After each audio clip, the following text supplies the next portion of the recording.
आप सभी के हृदय में विराजमान परमात्मा को मेरी राम राम। आशा है कल जो वशिष्ठ जी ने बात बताई थी आप सभी ने उसका खूब मनन और मंथन किया होगा, अन्यथा वह सब व्यर्थ चला जाएगा। इतनी गहरी गहरी गूढ़ बातें, ज्ञानवर्धक बातें, स्वास्थ्यवर्धक बातें समय समय पर रामचरितमानस में विभिन्न दिव्य पात्रों के माध्यम से बताई जा रही हैं। और वशिष्ठ जी जो राम जी के गुरु हैं, वे जो बात बता रहे हैं उसे तो बहुत सहेज कर रखना होगा, क्योंकि यही हमारी यात्रा कराएंगी बातें। ये उन पथिकों की बातें हैं जो उस मार्ग से भली भांति परिचित हैं जो राम तक पहुंचता है।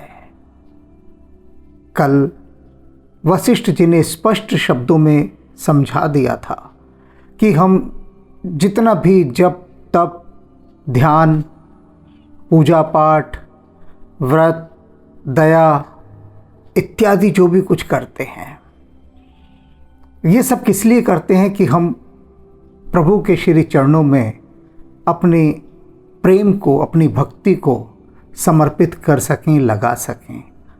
लेकिन यह सब व्यर्थ जाता है। क्यों व्यर्थ जाता है? क्योंकि जो भीतर का मल है हम उसे साफ नहीं करते। भीतर के जो मनोविकार हैं, जो दोष हैं, जो गंदगी है, जो दुर्गंध है, उसका हम निवारण नहीं करते और इसीलिए सारा प्रयास निष्फल चला जाता है, सारा प्रयास।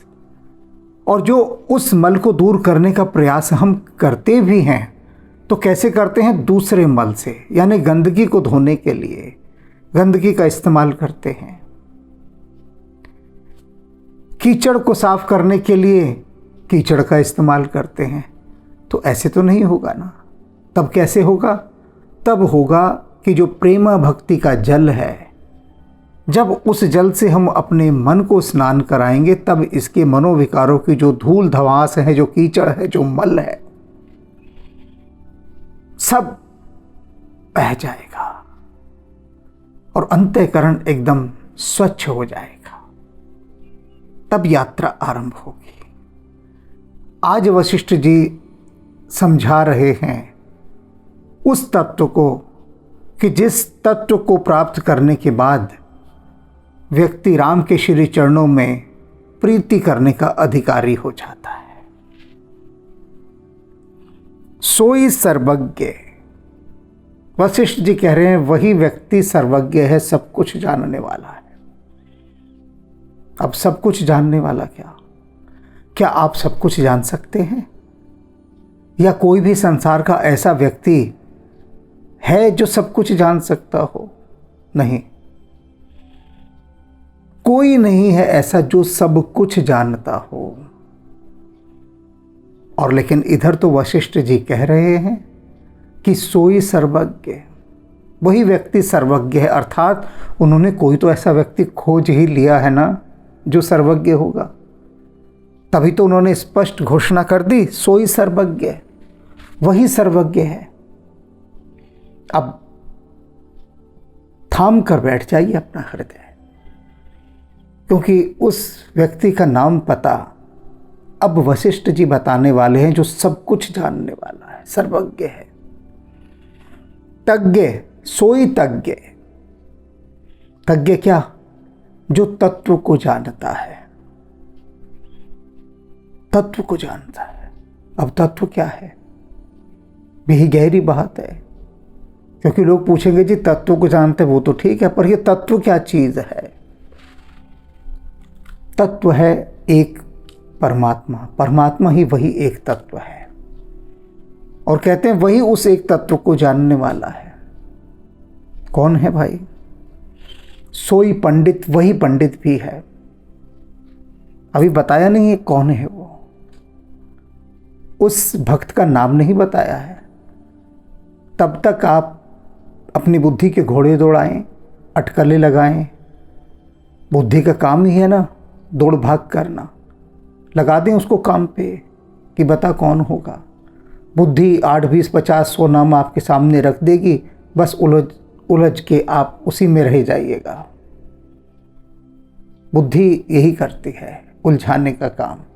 क्योंकि इधर जैसे ही वशिष्ठ जी ने कहा कि वही सब कुछ जानने वाला है, वही तत्व को जानने वाला है, सोई पंडित वही पंडित है, सोई गुण गृही वही गुणों का घर है, सारे गुण उसी में ही समाये हैं।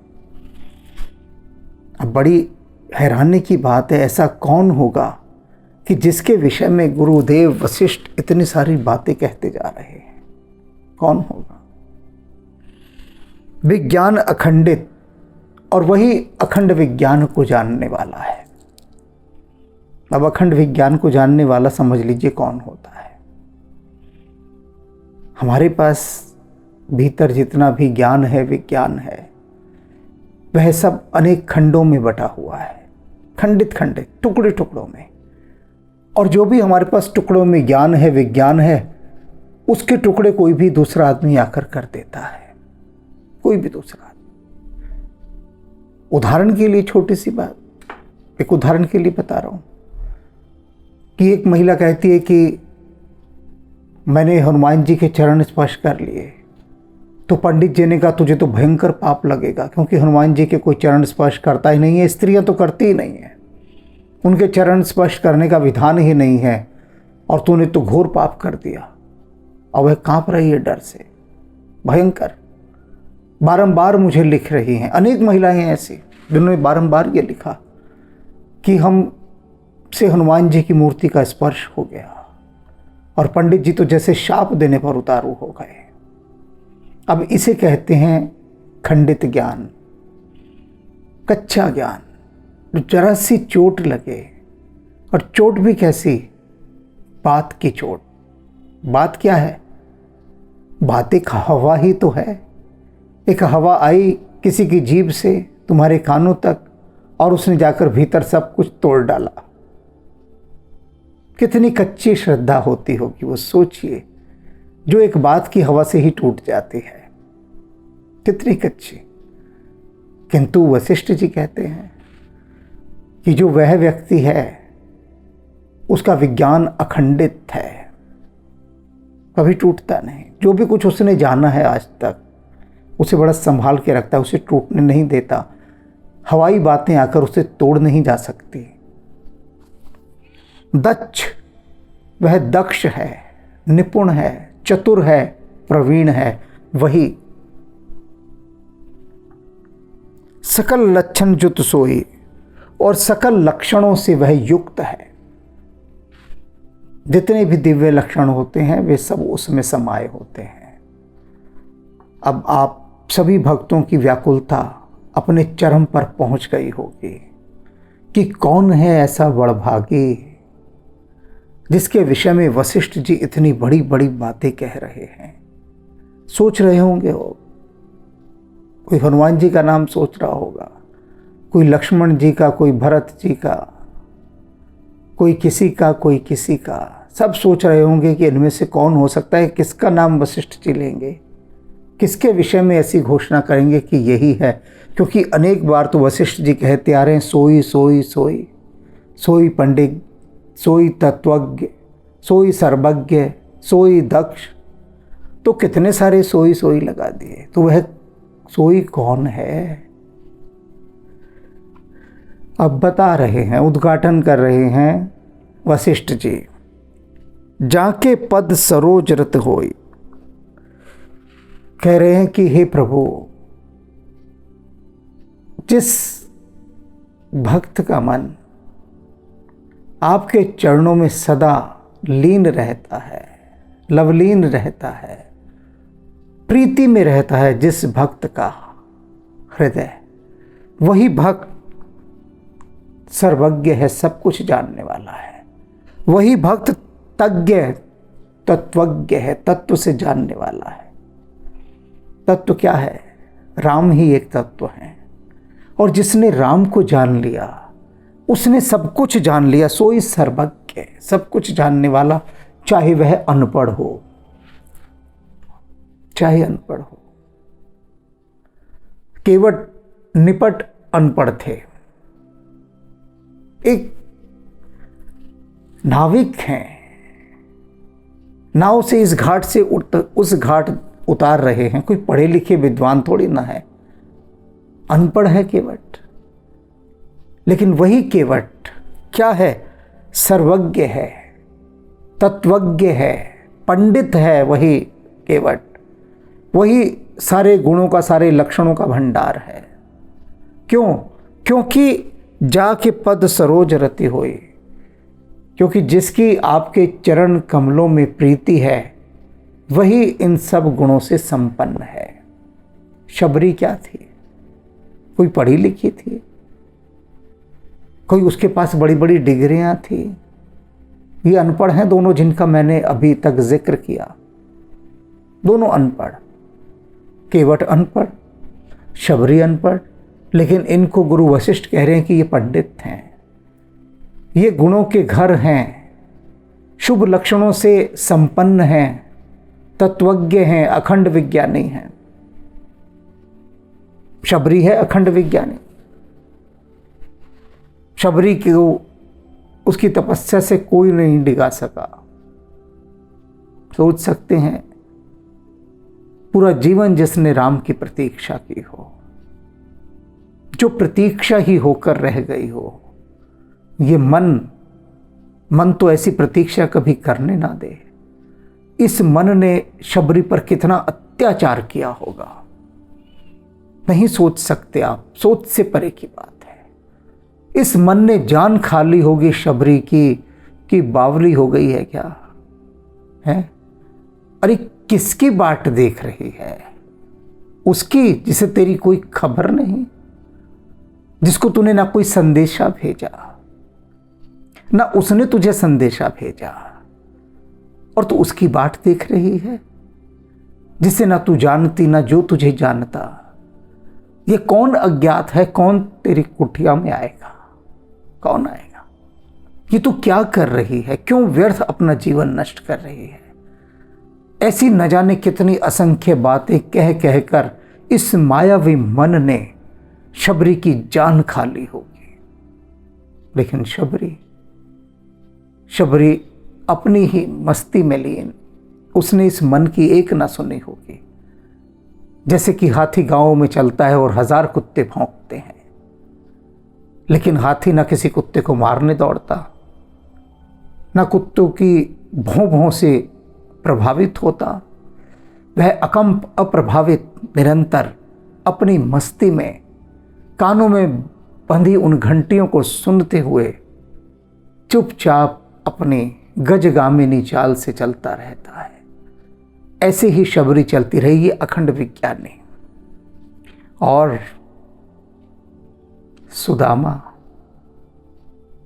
और अहिल्या और कबीर, रैदास, कितने हैं ऐसे तत्वज्ञ, सर्वज्ञ, पंडित, अखंड विज्ञानी। ये सब वही हैं जिनकी राम के चरणों में प्रीति लगी हुई है। और यही बात वशिष्ठ जी यहाँ समझा रहे हैं।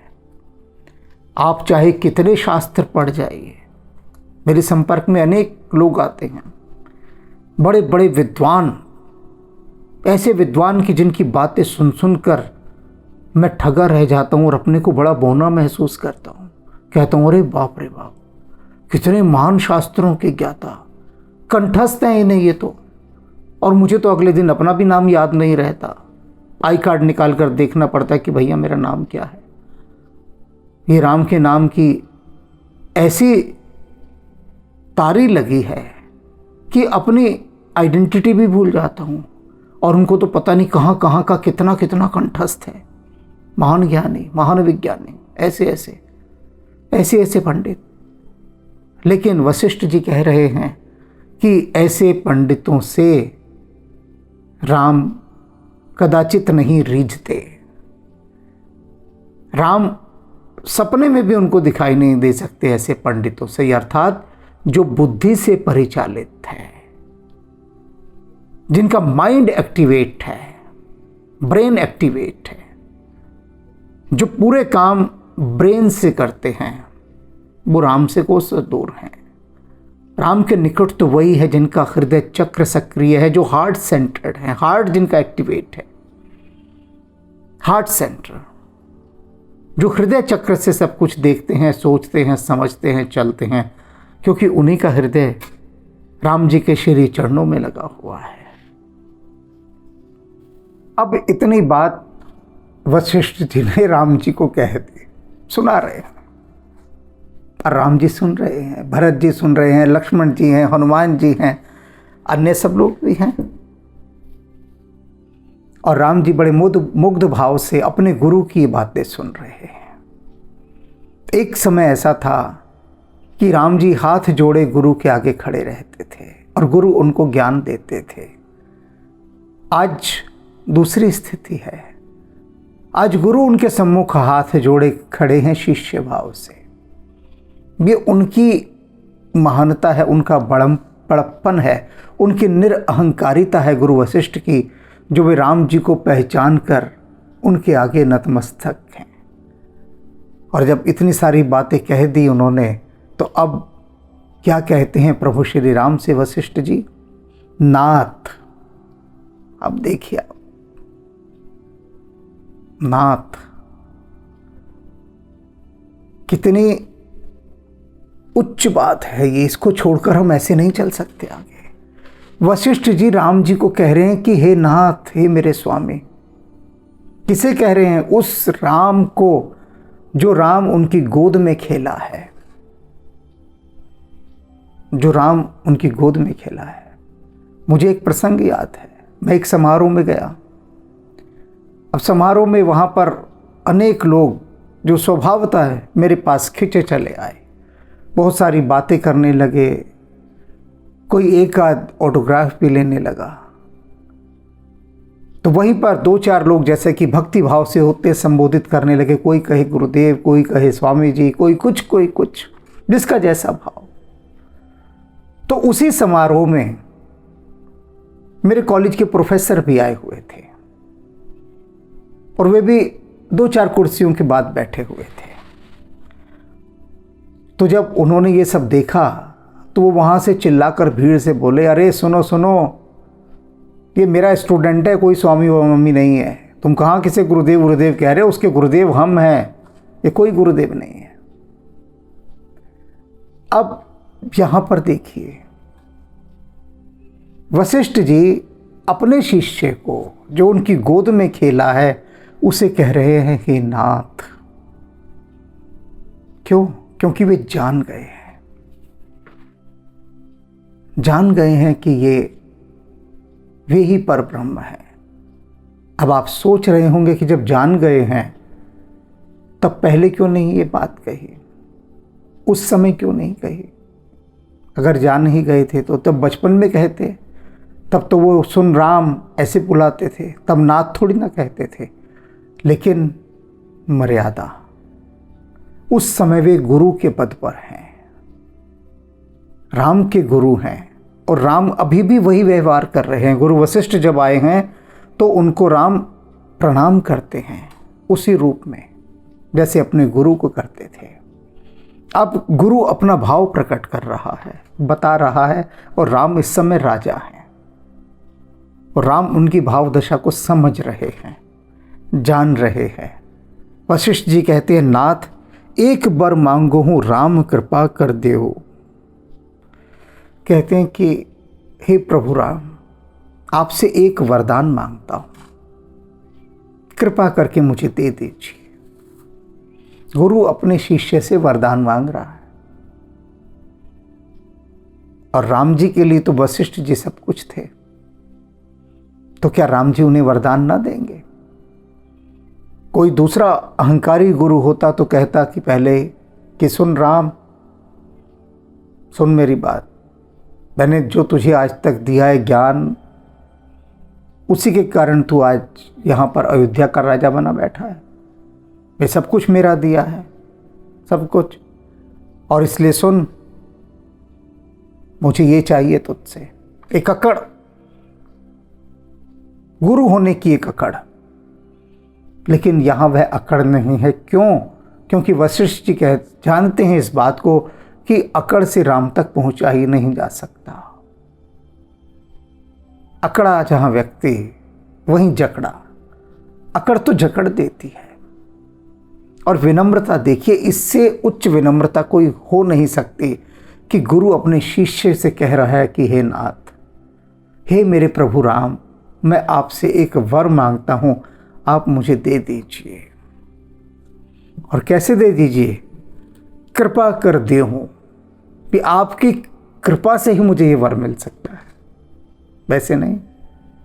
एक एक शब्द, एक एक शब्द अनमोल है, अनमोल। ये जो कृपा कर देहूं है ना, अनमोल है कि अपनी कृपा बरसाइए और आपकी कृपा से ही मुझे वह वर प्राप्त हो सकता है। जैसे राम कह रहे थे ना कि इतने लोग यानी आत्माएं, राम कहते हैं इतनी आत्माएं लाइन में लगी होती हैं, कतार में खड़ी हैं कि किसको कब मनुष्य का जन्म मिले। बहुत लंबी कतार होती है, लेकिन सब होल्ड पर रखी होती हैं, सारी सब प्रतीक्षा कर रही होती हैं। नंबर आ चुका होता है सबका कि भाई अब इन आत्माओं को मनुष्य का शरीर दिया जाएगा, लेकिन दिया ही नहीं जाता। जैसे नौकरियों के पद खाली पड़े होते हैं और नौकरियां नहीं दी जाती। कैंडिडेट तैयार हैं लेकिन नौकरियां नहीं देते। बड़े पद खाली पड़े रहे, कई कई सालों पड़े रहे, लेकिन नौकरी नहीं देंगे। तो वही कहते हैं कि ऐसी कितनी आत्माएं हैं बिल्कुल तैयार कि मनुष्य का शरीर धारण करने के लिए पूरी तरह से तैयार है, लेकिन नहीं मिलता। तो राम कहते हैं जब विधाता प्रसन्न हो जाता है, किसी पर मौज में आ जाता है, तो अपनी कृपा से वह किसी किसी आत्मा को कहता है जा तू चल, तू चल, तू आजा, तू आजा, चल तुझे मनुष्य का शरीर दिया, तुझे दिया, तुझे दिया। बाकी खड़े हैं सारे, उनको नहीं मिल रहा। तो राम कहते जिन जिनको मिला, ये मत समझ लेना कि उनकी पात्रता थी इसलिए मिला ना। पात्रता तो कितने लोगों की होती है, कितने योग्य होते हैं, पर सभी को नौकरी मिल जाती है क्या? पीएचडी तक मैंने देखे हैं धक्के खा रहे हैं, भूखों मर रहे हैं। पात्रता तो है।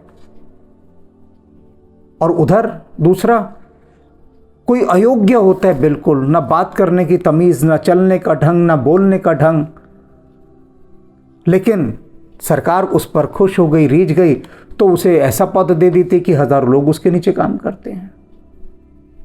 और जो ज्ञानी है, पढ़ा लिखा है, योग्य है, देशभक्त है, वो धक्के खा रहा है। तो राम कहते हैं क्यों? कृपा।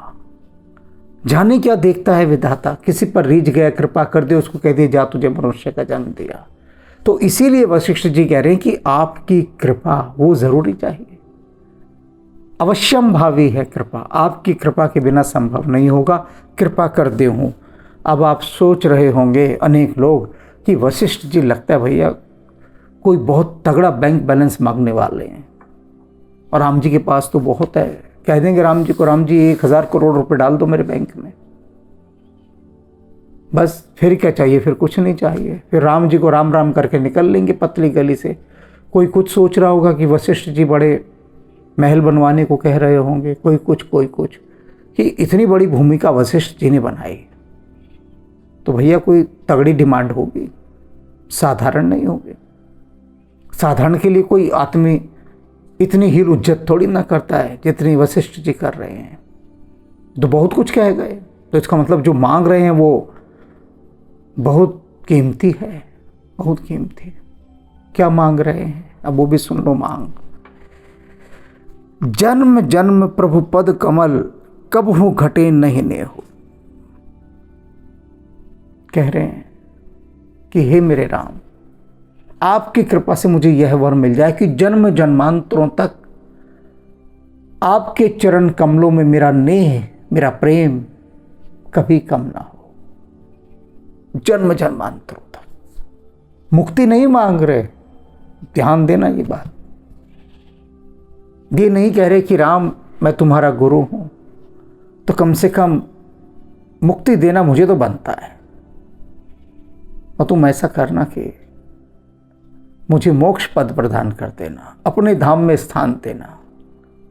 नहीं मांग रहे, नहीं मांग रहे। दुनिया को देखो, क्या चाहिए? प्रभु के दर्शन क्यों करने हैं भाई? कि हमें मोक्ष चाहिए। जितनों से भी मैंने पूछा भाई प्रभु के दर्शन क्यों करने हैं, लोग कहते प्रभु के दर्शन करा दो, हनुमान जी के करा दो, राम जी के करा दो। पूछता हूँ कि अच्छा भैया करा देंगे, पहले ये बताओ करने क्यों हैं, क्या करोगे, क्या करोगे दर्शन करके? तो कहते मुक्ति मांगेंगे, मोक्ष चाहिए। और कोई एक आध तो कहता है कि हम करोड़ों रुपए मांगेंगे। लेकिन वशिष्ठ जी क्या मांग रहे हैं?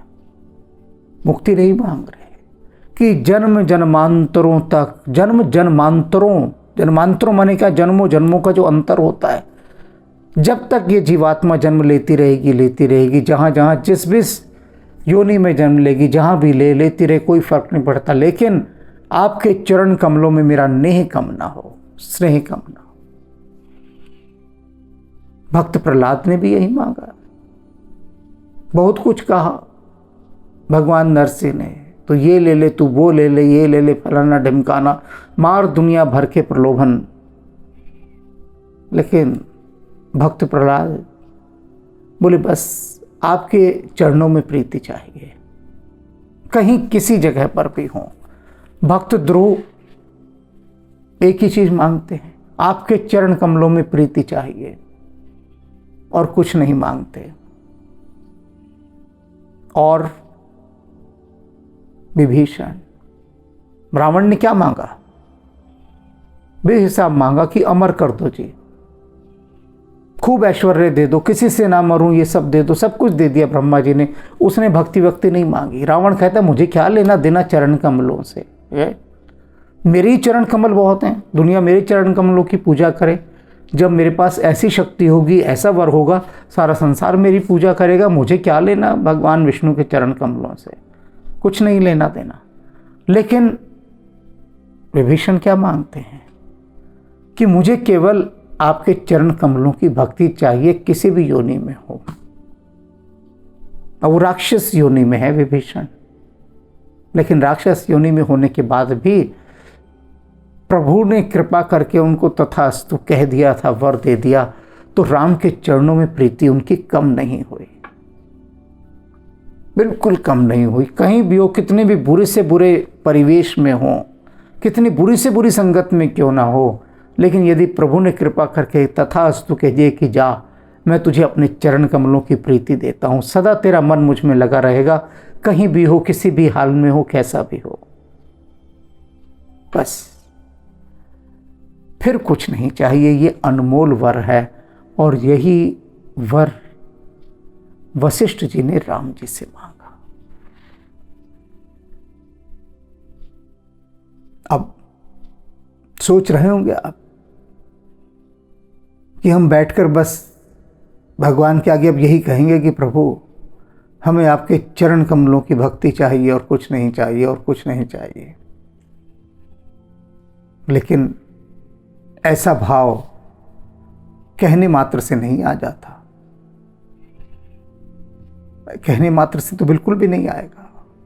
ये तोते की तरह रटते रटते ये बोलते रहोगे कि प्रभु आपके चरण कमलों की भक्ति चाहिए, और उधर कहोगे कि दुकान का काम सही नहीं चल रहा। ये क्या हो रहा है?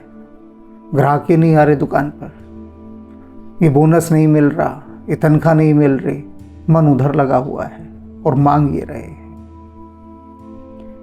कब ये स्थिति आती है? वशिष्ठ जी ने कहा कि जब हम प्रेमा भक्ति से अपने भीतर का मल स्वच्छ कर लेते हैं। तो ये जो बातें थी ना, इनको बारंबार सुनना है, एक बार के सुनने से समझ में आने वाली रही है, बारंबार।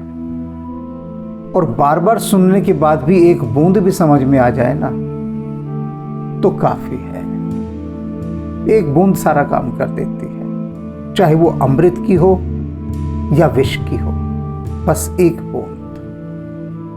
राम।